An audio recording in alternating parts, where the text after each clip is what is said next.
నమస్తే నేను Chandana. Welcome to great Andhra. ఇప్పటివరకు ఉన్న టాప్ స్టోరీస్ చూద్దాం. జగన్లో ధీమా, చిరంజీవికి ఏపీ సర్కార్ ప్రత్యేక గౌరవం. విజనరీ బాబు లోకేష్ టీంకు ప్రాధాన్యం. చంద్రబాబుకు పవన్ పెట్టిన కండిషన్ ఇదే. జగన్ తీసుకొచ్చిన వ్యవస్థను విధ్వంసం చేసే దమ్ముందా? ఘోర పరాజయంతో వైసీపీ ఆ పార్టీ నాయకులు కార్యకర్తలు తీవ్ర నిరాశ నిస్పృహలకు లోనయ్యారు. వైఎస్ జగన్మోహన్ రెడ్డిలో కూడా అవి కనిపించాయి.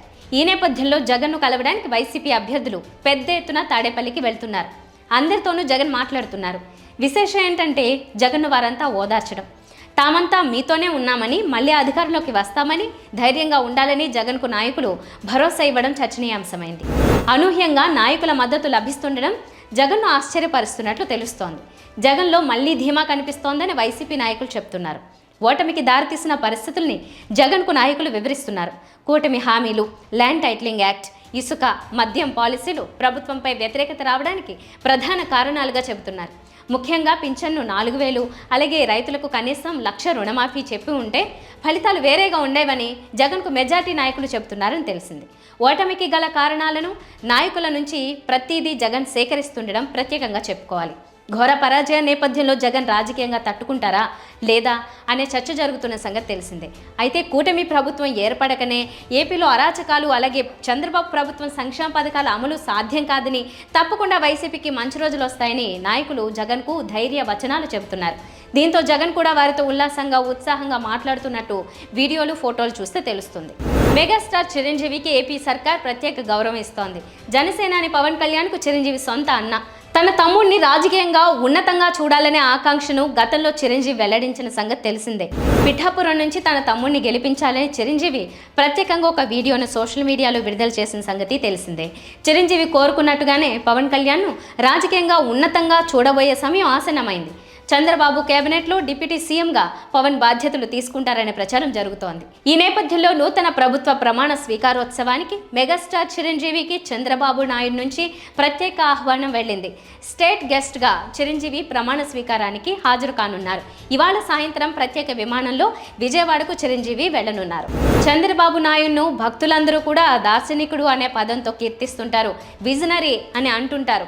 దార్శనికుడు అంటే కొన్ని దశాబ్దాల ముందుకు చూసి అప్పటికి తగినట్లుగా ఇప్పుడే చర్యలు తీసుకునే వ్యక్తి అని అర్థం. ఆయన భక్తులు భావించే ప్రకారం ఆయనలోని దార్శనికత ఉన్నదో లేదో మనకు తెలియదు, కానీ రాజకీయంగా తన కొడుకు భవిష్యత్తును సుస్థిరంగా తీర్చిదిద్దే క్రమంలో మాత్రం ఆయన స్పష్టమైన దార్శనికతను ప్రదర్శిస్తున్నారు.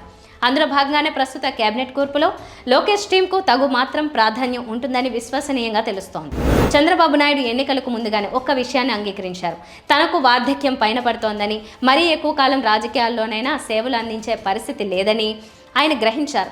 అందుకే ప్రజల ఎదుట తనకు ముఖ్యమంత్రిగా సేవ చేయడానికి చివరి అవకాశం ఇవ్వాలని కోరారు. మొత్తానికి ఏ మాటలు ఫలించాయో కానీ తెలుగుదేశం అధికారంలోకి వచ్చింది. తన చివరి ఛాన్స్ ముఖ్యమంత్రి పదవి పూర్తయ్యేలోగా తన కొడుకు నారా లోకేష్ను వారసుడిగా, ముఖ్యమంత్రి పదవికి అర్హుడిగా, ఆ మేరకు పార్టీలోనూ ప్రజల్లోనూ బలం కలిగి ఉన్న వ్యక్తిగా తీర్చిదిద్దడం ఇప్పుడు చంద్రబాబు నాయుడు ముందున్న ప్రథమ కర్తవ్యం. ప్రస్తుతానికి తెలుగుదేశం జనసేన పొత్తుల్లోనే ఉన్నప్పటికీ భవిష్యత్తులో నారా లోకేష్ను ముఖ్యమంత్రిగా ప్రతిపాదించే పరిస్థితి వచ్చినాడు. పవన్ కళ్యాణ్ ఇప్పటి మాదిరిగానే సహకరిస్తారని నమ్మకం లేదు. అందుకని లోకేష్ను స్వతంత్రంగా బలమైన నాయకుడిగా తయారు చేయడానికి చంద్రబాబు వ్యూహరచన చేస్తున్నారు. యువశక్తికి ప్రాధాన్యం ఇస్తున్నాం అనే ముసుగులో నారా లోకేష్ టీంగా భవిష్యత్తులో మరో 20 ఏళ్ల పాటు సుదీర్ఘంగా రాజకీయాల్లో కొనసాగగలిగిన యువ నాయకులకు, లోకేష్ పట్ల విధేయత ఉండే నాయకులకు కూడా చోటు దక్కుతుందని తెలుస్తోంది. ఆ సంఖ్య 4 కంటే ఎక్కువగా ఉంటుందని పార్టీ వర్గాల ద్వారా విశ్వసనీయంగా తెలుస్తోంది. ఆంధ్రప్రదేశ్ రాష్ట్ర నూతన ముఖ్యమంత్రిగా చంద్రబాబు నాయుడు ప్రమాణ స్వీకారం చేయబోతున్నారు. ఇదే సభలో రాష్ట్ర ఉప ముఖ్యమంత్రిగా జనసేన అధిపతి పవన్ కళ్యాణ్ కూడా ప్రమాణం చేయబోతున్నారు. ఒకవైపు 44 ఏళ్ల సుదీర్ఘ రాజకీయ అనుభవం, 14 ఏళ్ల ముఖ్యమంత్రిగా అనుభవం ఉన్న చంద్రబాబు నాయుడు సీఎంగా సారథ్యం వహిస్తుండగా, మొట్టమొదటిసారిగా ఎమ్మెల్యేగా గెలిచి శాసనసభలోకి అడుగు పెడుతున్న పవన్ కళ్యాణ్ ఉప ముఖ్యమంత్రిగా ఉండడం విశేషం. ఈ సమయంలో మంత్రివర్గం కూర్పు విషయంలో పవన్ కళ్యాణ్ చంద్రబాబుకు ఒక కండిషన్ పెట్టినట్లుగా తెలుస్తోంది. అనివార్యమైన పరిస్థితులలో చంద్రబాబు నాయుడు కూడా ఆ కండిషన్కు ఒప్పుకున్నట్లుగా విశ్వసనీయ సమాచారం. పవన్ కళ్యాణ్ పెట్టిన కండిషన్ ఏంటంటే, ఉప ముఖ్యమంత్రిగా తన పేరు ఒక్కటే ఉండాలి.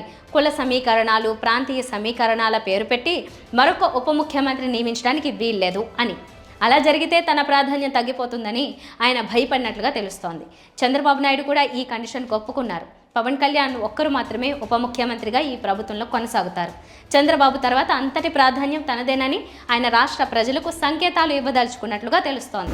ప్రతిరోజు రాష్ట్ర వ్యాప్తంగా వైఎస్ఆర్ విగ్రహాల ధ్వంసం, అలాగే ఆయన పేరు చెరిపివేత, సచివాలయాలపై వైఎస్ జగన్ బొమ్మల విధ్వంసం, ఆయన పేరును తొలగించడం చూస్తున్నాం.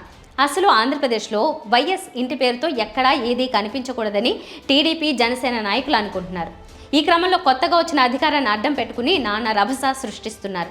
ఇంతవరకు బాగానే ఉంది. ముఖ్యమంత్రిగా వైఎస్ జగన్మోహన్ రెడ్డి తీసుకొచ్చిన సచివాలయ, అలాగే వాలంటీర్ వ్యవస్థను విధ్వంసం చేసే దమ్ము చంద్రబాబు నాయుడు ప్రభుత్వానికి ఉందా అనే ప్రశ్న వైసీపీ నేతల నుంచి వస్తోంది.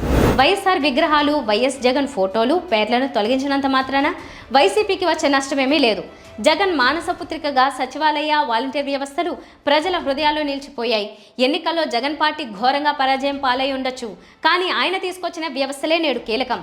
అలాగే జగన్ అమలు చేసిన అమ్మఒడి పథకానికి చంద్రబాబు తల్లికి వందనం అనే పేరు మార్చి అమలు చేస్తానని హామీ ఇచ్చారు. మరి వీటి మాట ఏంటి?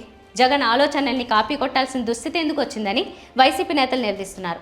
అల్లరి మూకలు వైఎస్ఆర్ విగ్రహాలను తొలగించడం లాంటి చర్యలతో కూటమి ప్రభుత్వం ఏర్పడకనే చెడ్డ పేరు వచ్చిందని గ్రహిస్తే మంచిదని వైసీపీ నేతలు హేతో చెప్తున్నారు.